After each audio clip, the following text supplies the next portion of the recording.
सर्वमंगल मांगल्ये शिवे सर्वार्थ साधिके शरण्ये त्र्यंबके गौरी नारायणी नमोस्तुते।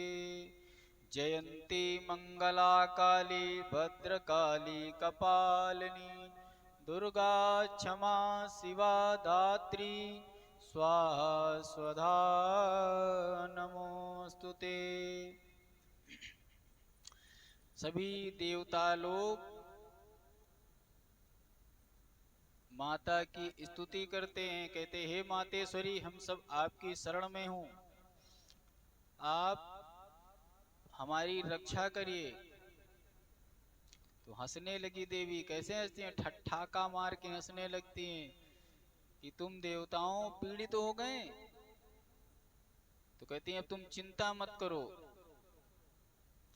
अब उसको मैं सबक सिखाऊंगी। वो वर पाकर के बड़ा उन्मत्त हो गया है देवताओं को अब इधर देखो, अब महिषासुर की हिम्मत और बढ़ गई थी। जैसे कोई पहले वरदान पाया था, अब इसने एक एक बार देवताओं को सभी को युद्ध में पराजित कर दिया था। अब इसके मन में न विष्णु जी का डर रह गया, न शंकर जी का डर रह गया। इंद्र को तो जब चाहे तब पछाड़ दे। अब या करके जब देवी प्रकट करी सब लोगों ने, तो देवी ने कहा तुम चिंता मत करो, अब हम महिषासुर को देख लेंगे। और इतना जोर का अट्टहास करके गर्जना करती हैं कि असुरों के कान में ये शब्द आज के पहले नहीं पड़े थे कि कौन सा अट्टहास करते। दानव भयभीत हो गए। कहते हैं पृथ्वी और सुमेर डगमगाने लगे। महिषासुर ने जब इस ध्वनि को सुना तो बड़ा क्रोध हुआ। उसके मन में संदेह हो गया कि ये शब्द कहाँ से आया है, कहीं कोई देवता हमारे प्रति कोई साजिश तो नहीं रच रहे हैं। और पता किया जाए ये क्या है, और अगर कहीं देवताओं की ऐसी उदंडता दिखी तो मैं जा करके उनको दंड दूंगा जा करके। महाराज अपने दूतों को भेजा तो दानवों ने आकर के बताया दैत्यराज वहां कोई बहुत सुंदर स्त्री है जिसने हंसी की आवाज से वो देखने में देवी के समान प्रतीत हो रही। उसके शरीर कमल के समान कोमल हैं, सुंदर सुंदर वो आभूषण पहने हैं। इससे सुंदर स्त्री आज तक मैंने नहीं देखी है। मैं कोई भी उपमा नहीं दे सकता हूँ, ना वो मानवी है, ना वो आसुरी है, ना वो गंधर्व कन्या है। उसका शरीर बड़ा दिव्य है, देखने में बहुत सुंदर लगती है। और महाराज उसकी 18 भुजाएं हैं। आयुध धारण करने के कारण वो बहुत ऐश्वर्यवान लग रही हैं और स्वर्ण के सिंहासन पर बैठी हैं और सिंह की सवारी कर रही हैं। वही स्त्री की गरज है। वो इतनी मतवाली है कि सोने के पात्र में, सोने के प्याले में भर भर के मद्यपान कर रही है। उसे देख करके ऐसा जान पड़ता है कि उसका अभी तक विवाह नहीं हुआ है। देवता लोग आकाश में स्थित होकर के उसको बड़ी श्रद्धा से देख रहे हैं, बार बार हाथ जोड़ रहे हैं, प्रार्थना कर रहे हैं, पता नहीं किसकी पत्नी है। महिषासुर बोले कि अगर ऐसी बात है तो तुम साम दाम आदि उपाय करके उस स्त्री को मेरे पास ले आओ, उससे तो विवाह करना चाहिए। इतनी सुंदर और बलशाली स्त्री, हम संसार के सबसे बलशाली पुरुष हैं, यदि वह स्त्री साम दाम भेद नीति से नहीं आती है तो उसको पकड़ करके मेरे पास लेके आओ। पहले तो उसको बताओ जाकर के कि दैत्यराज महिषासुर कितने बलवान हैं, कितने वीर हैं, हमारी शक्ति बताना, हमारा साम्राज्य बताना। अगर ना आए तो उसको जबरदस्ती लेके आओ मेरे पास। महिषासुर की आज्ञा पाकर के चतुरंगिनी सेना लेकर के तत्काल उसका सेनापति चल पड़ा और हाथ जोड़ करके बड़ी विनम्रता से कहने लगा, हे कल्याणी, तुम कौन हो? यहाँ तुम हिमालय पर्वत पर किस प्रयोजन से बैठी हो? मेरे द्वारा संदेश भेज करके मेरे स्वामी ने ये कारण पूछा है और उन्होंने कहा है कि मैं त्रिलोक का स्वामी हूँ और मैं ब्रह्मा जी से वर प्राप्त कर चुका हूँ। मेरा नाम दैत्यराज महिषासुर है। मेरे समान संसार में कोई बलशाली नहीं है और तुम्हारे समान संसार में कोई ऐश्वर्यवान सुंदर नहीं है। इसलिए महिषासुर आपको देखना चाहते हैं और मनुष्य का रूप धारण करके वे आपसे मिलना चाहते हैं। हे सुनैने, आपकी जैसी इच्छा हो वैसा करिए, वो बात हम उन तक पहुंचा दें। दैत्य के मंत्री की बात सुनकर के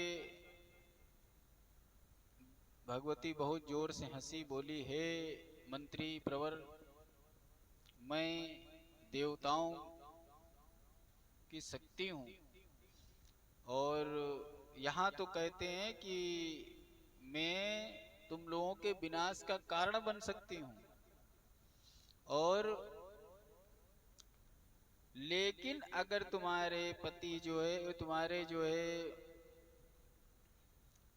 राजा जो महिषासुर हैं, वो अगर हमसे युद्ध में प्राप्त कर रहे हमको, मैं विवाह तो उसी से करूंगी, देखो, जो हम पे विजय प्राप्त कर लेगा। मैं इतनी मतवाली हूँ, मैं किसी के बस में आने वाली हूँ नहीं। और पति का मतलब होता है जो हमसे ज्यादा शक्तिशाली हो उसको मैं पति वर्ण करूं। तो क्या तुम्हारा महिषासुर जो है, जो तुम्हारा राजा है जिसका मैसेज लाए हो, क्या वो हमसे ताकतवर है जो तुम उसकी तारीफ करते चले जा रहे हो? मंत्री को जब धिक्कारा तो कहने लगी माता कि ये मत वो समझें कि अजर अमर हैं। ब्रह्मा जी की भी जब एक दिन मृत्यु होती है तो तुम्हारा राजा कैसे नहीं मरेगा, और वो तो बड़ा अत्याचारी है। ऐसा विचार करके अपने स्वामी से कह देना कि वो हमसे बगैर लड़े हमको नहीं प्राप्त कर सकते हैं। तब मंत्री ने कहा कि ये बातें तो अपने स्वामी से मैं कह दूंगा, लेकिन जो उचित हो करेंगे, लेकिन एकाएक किसी स्त्री से युद्ध करना उचित नहीं होता है। इसलिए मैं जो है ये संदेश लेकर के आया हूँ। ऐसा विचार करके मंत्री महिषासुर के पास गया और सारी बातें देवी की कह सुनाया। कहने लगा, इस समय जब मैं बात कर रहा था तो उस समय तो देवी की 8 भुजाएं थी, सिंह की सवारी किए हुए थे, उत्तम आयुध धारण किए हैं। जब तुम्हारे प्रेम प्रस्ताव को मैंने उनके समक्ष रखा तो वो कहने लगी कि वे देव शक्ति हैं, वे अपने एक भैंसे को कैसे अपना पति बनाएंगी, और आगे क्या करना है इस बात पर आप स्वयं निर्णय करें।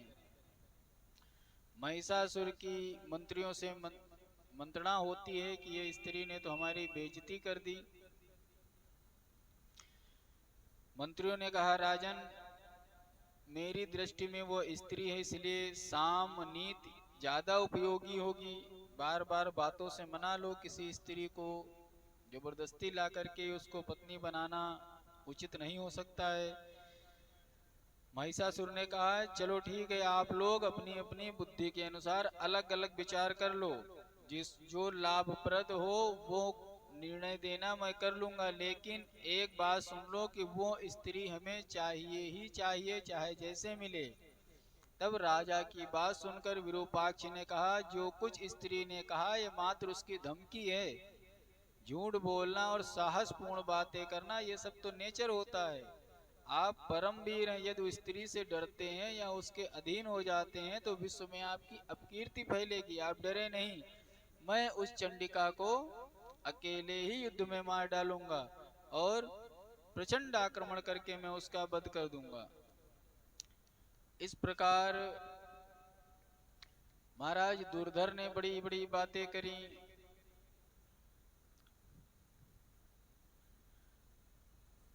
बोलिए सियावर रामचंद्र की जय। उसने मंत्री से भी कहा था, मैं तुम्हारे स्वामी को रणसैया में गिरा दूंगी। इसका कथन विपरीत मानना चाहिए। कहने लगे कि वो स्त्री जो है बहुत मदमस्त है, वो बेलगाम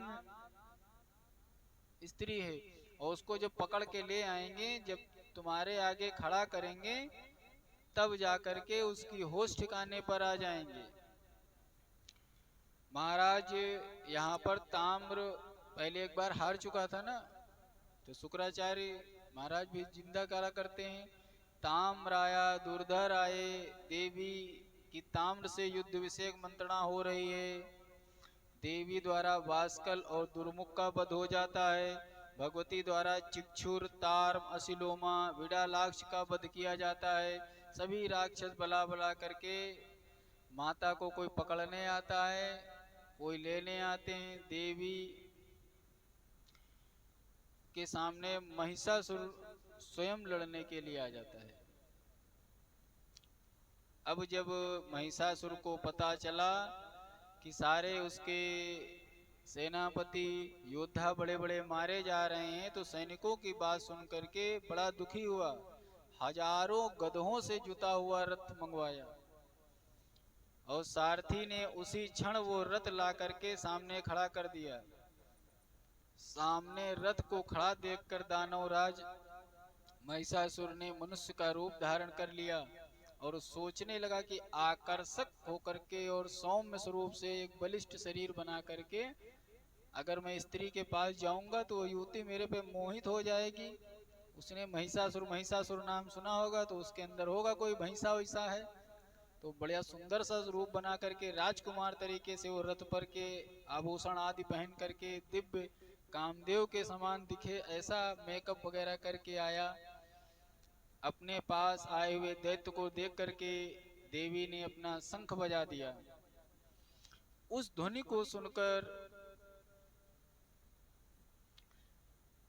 वो दैत्य ठिठक गया और देवी से हंसकर कहने लगा, ये संसार परिवर्तनशील है, इसमें सुख की कामना लोग करते हैं लेकिन दुख प्राप्त होता है।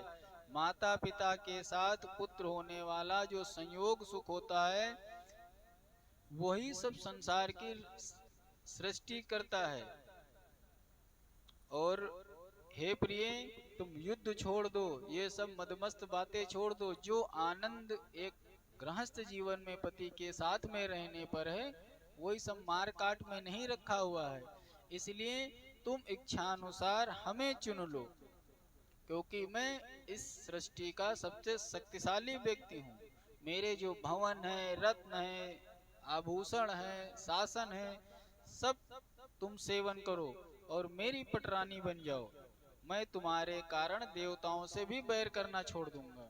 अगर तुम हमें पति स्वीकार कर लोगी, तो आज से जो तुम देवताओं का पक्ष लेके बोलोगे मैं देवताओं के पक्ष की देवी हूँ, तो तुम मुझसे सिर्फ विवाह कर लो, तो मैं देवताओं को भी क्षमा कर दूंगा। हे सुंदरी, मैं तुम्हें पाने के लिए व्याकुल हूँ। ये साम दंड है, पहले किसी को पाने के लिए मना रहा है ये देवी को। और तब आदिशक्ति पराम्बा हंस के बोली, मैं परम पुरुष परमात्मा के अतिरिक्त किसी को पुरुष जानती ही नहीं हूँ। तू जो अपने आप को पुरुष पुरुष चिल्ला रहा है, तू है क्या मेरे आगे? मेरे मन में कभी सांसारिक भोगों की इच्छा नहीं होती है। तुम अपने मन को शांत करो और देवताओं के साथ बैर करना छोड़ दो, यदि जीवित रहना चाहते हो, और पाताल चले जाओ। मैं तुमको एक चेतावनी ये दे रही हूँ कि तुमने ब्रह्मा जी से आशीर्वाद मांगा था कि मैं स्त्री से ही मारा जाऊं, तो तू ये देख ले अपनी सेना की हालत को और सब कुछ देख ले कि तू मेरे द्वारा मारा जाएगा। हमको तेरे ऊपर दया आ रही है कि तू सब ये सब छोड़ करके पाताल में जा और आराम से रह जा करके, नहीं तो मैं तुझे युद्ध में मार डालूंगी, इसमें किंचित भी संदेह नहीं है। अब जब देवी ने ये बात कही तो फिर मधुर में बोला, हे कोमलांगी, तुझ युवती पर प्रहार करने में मुझे बड़ा डर लग रहा है। मतलब हमको दया आ रही है तुम्हारे ऊपर युद्ध करने के लिए, तुम हमें भले मार डालो लेकिन हम तुम पर अस्त्र शस्त्र नहीं चलाएंगे, हम तुम पर मोहित हो चुके हैं। लेकिन ये भी सुन लो कि मैं तुम्हारे आगे प्रेम निमंत्रण लेके आया हूं, नहीं तो मैं तुम्हें बाल पकड़ करके बलपूर्वक अपने साथ ले जा सकता हूं, लेकिन इसमें मुझे सुख नहीं मिलेगा। ऐसा करना तेरे साथ शत्रु जैसा व्यवहार करना हो जाएगा। विष्णु बड़ी उदाहरण दे रहा है। देखो जैसे विष्णु जी लक्ष्मी जी के साथ में सुखी हैं, ब्रह्मा जी ने सावित्री जी के साथ में विवाह किया, शंकर ने गौरी के साथ में, इंद्र ने सची जी के साथ में, वैसे ही तू मेरी शक्ति बन जा और मैं तुम पर जो है कभी अस्त्र शस्त्र नहीं चलाना चाहता हूं।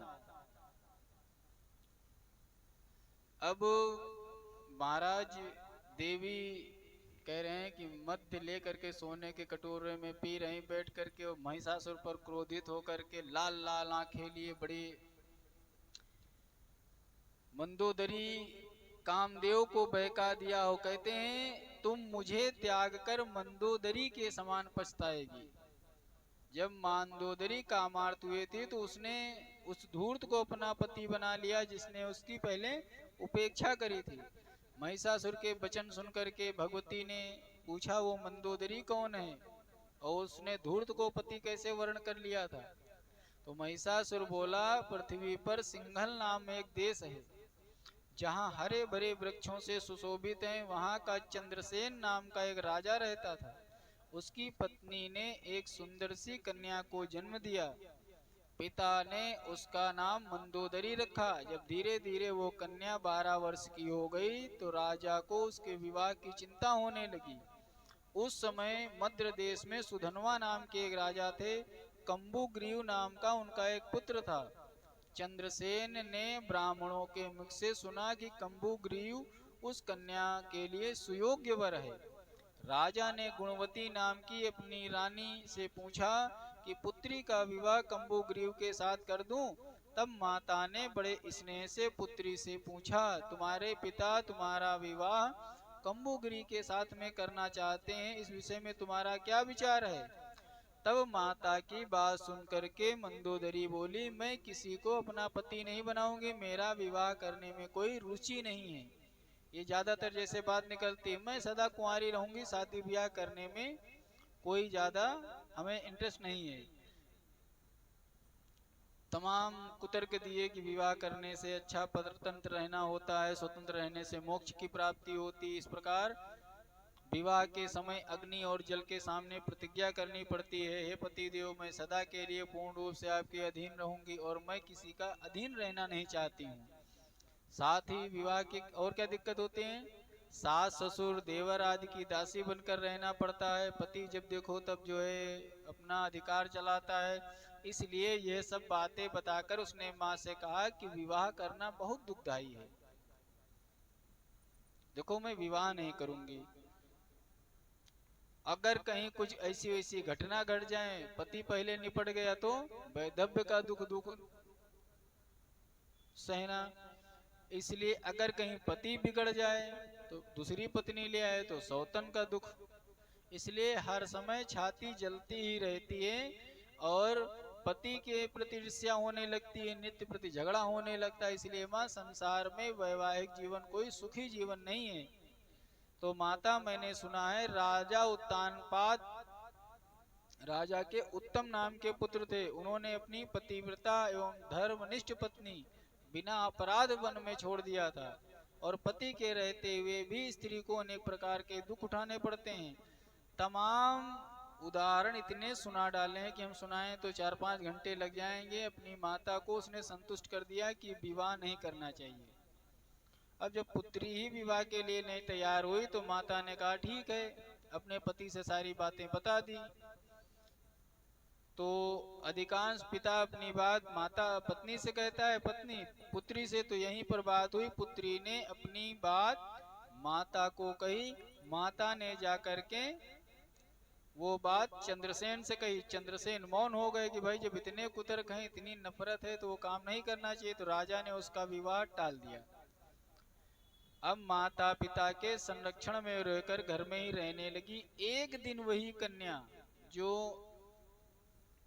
इतना पुरुषों की बुराई करके विवाह के प्रति इतनी उदासीन थी, अपनी सखियों के साथ वन में बिहार खेलने के लिए निकली। उसी समय उस मार्ग से वीरसेन आ गया।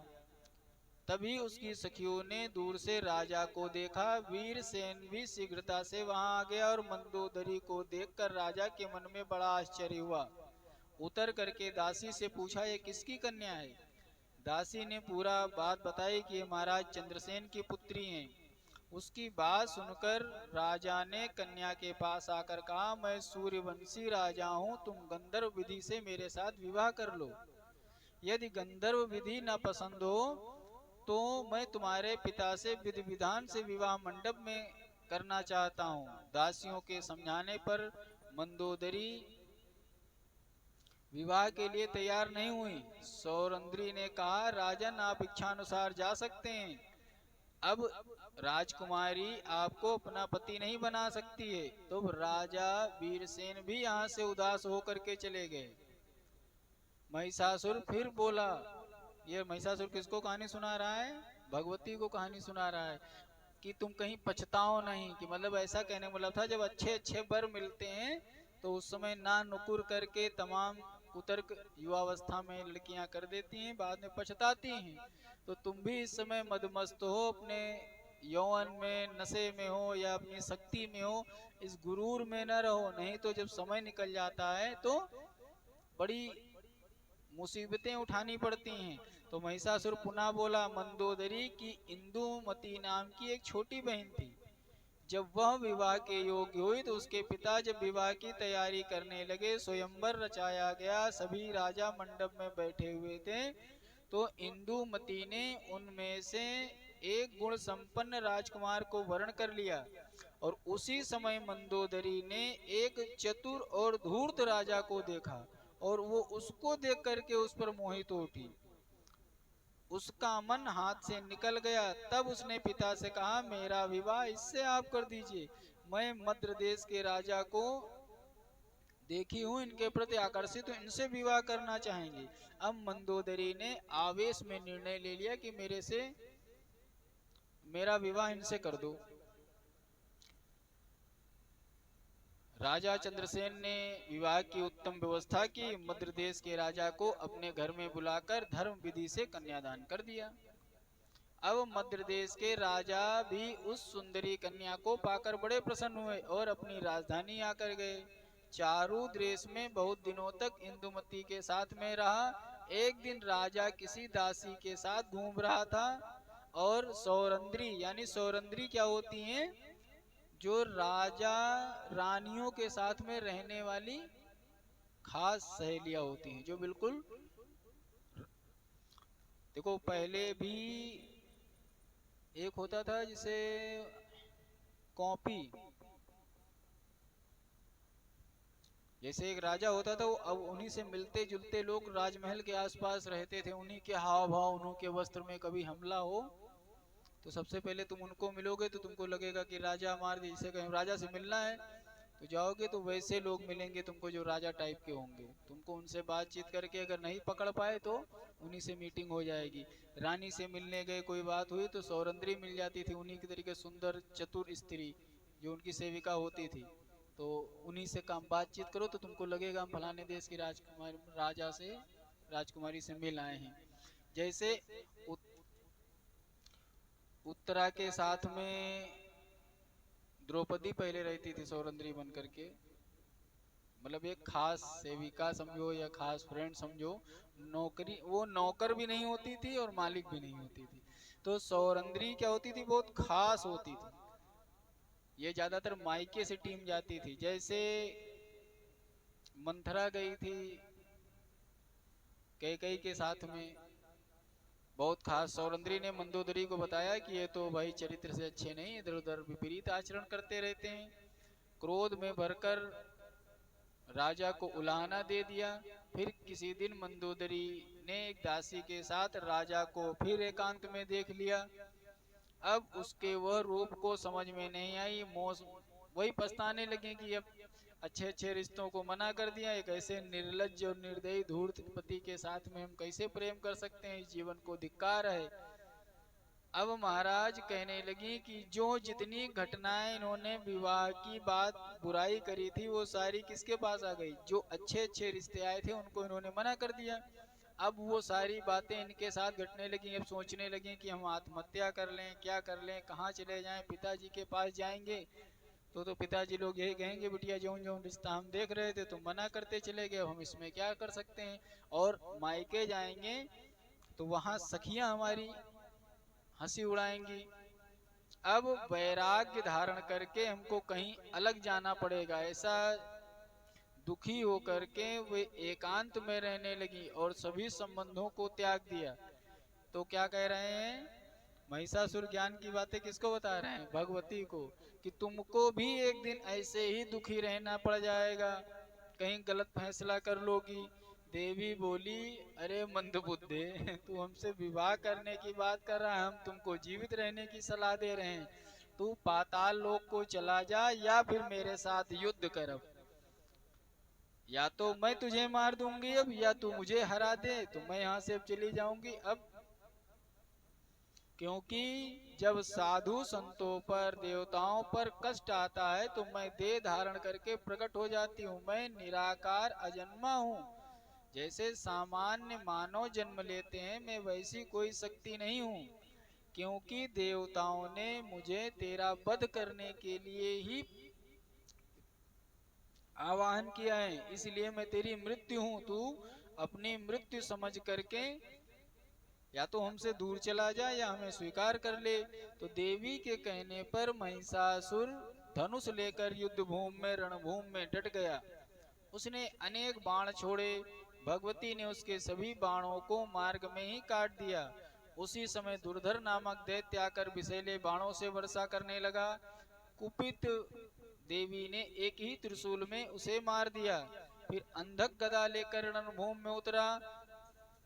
उसने अपनी गदा से सिंह पर प्रहार किया। सिंह ने क्रोध में भरकर बलशाली दानवों का अंत कर दिया। सिंह अत्यंत भूखा था और राक्षसों को नोच नोच करके खाने लगा।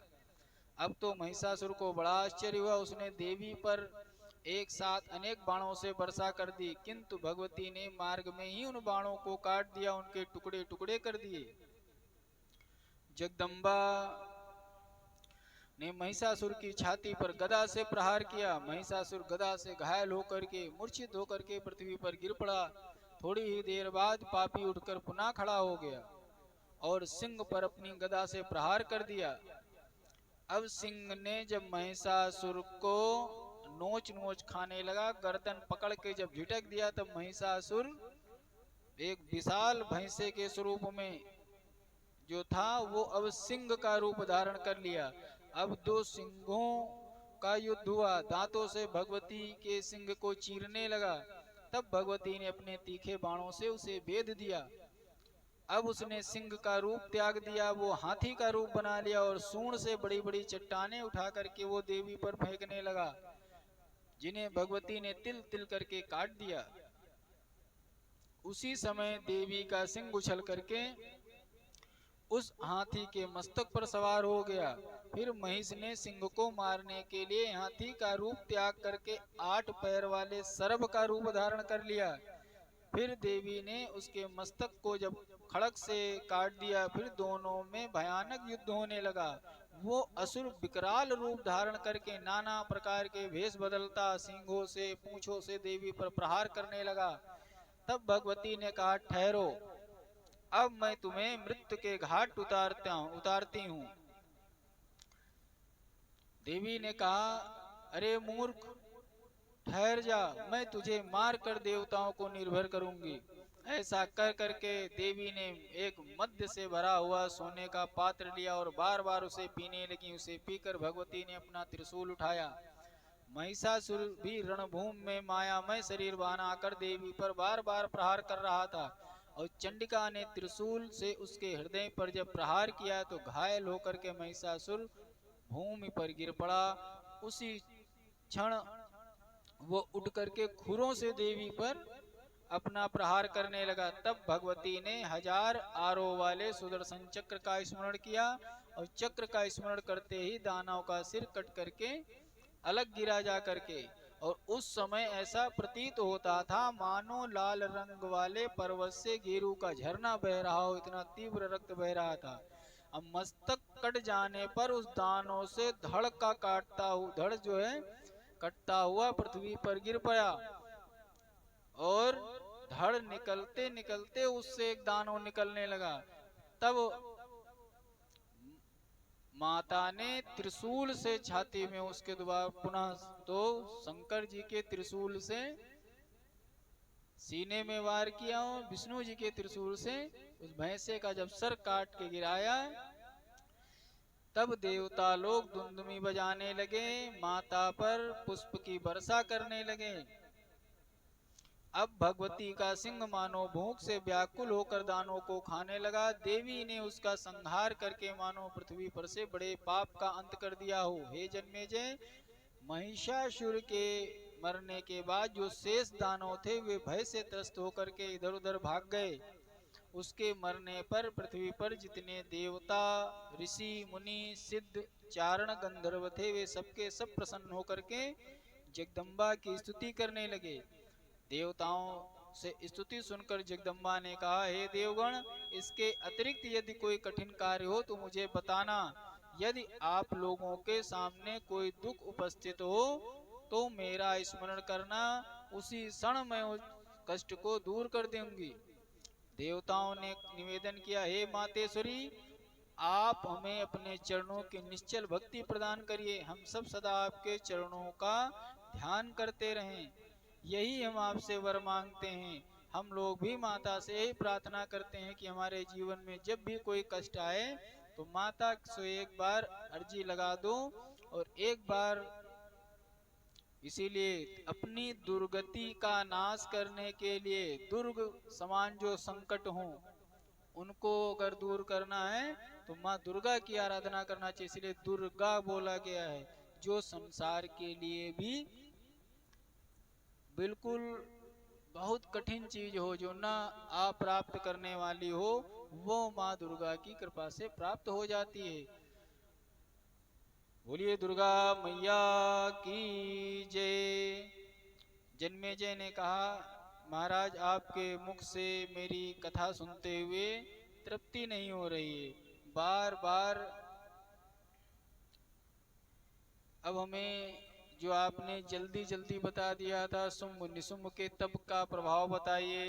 कौशिकी देवी का शुंभ को संदेश, देवी का दूध, धर्मलोचन का वध, जो जल्दी जल्दी में बताया कि इनको मार करके महिषासुर को मारा। तो जन्मेजय जी पुनः पूछ रहे हैं, एक एक असुरों की कैसे संहार किया, चंड मुंड का वध कैसे हुआ, रक्त बीज का संहार कैसे हुआ, ये सारी घटनाओं को, देवी के हाथ से निशुंभ का संहार, तो सारी एक एक असुरों की घटना सुनाते जा रहे हैं। कौन? व्यास जी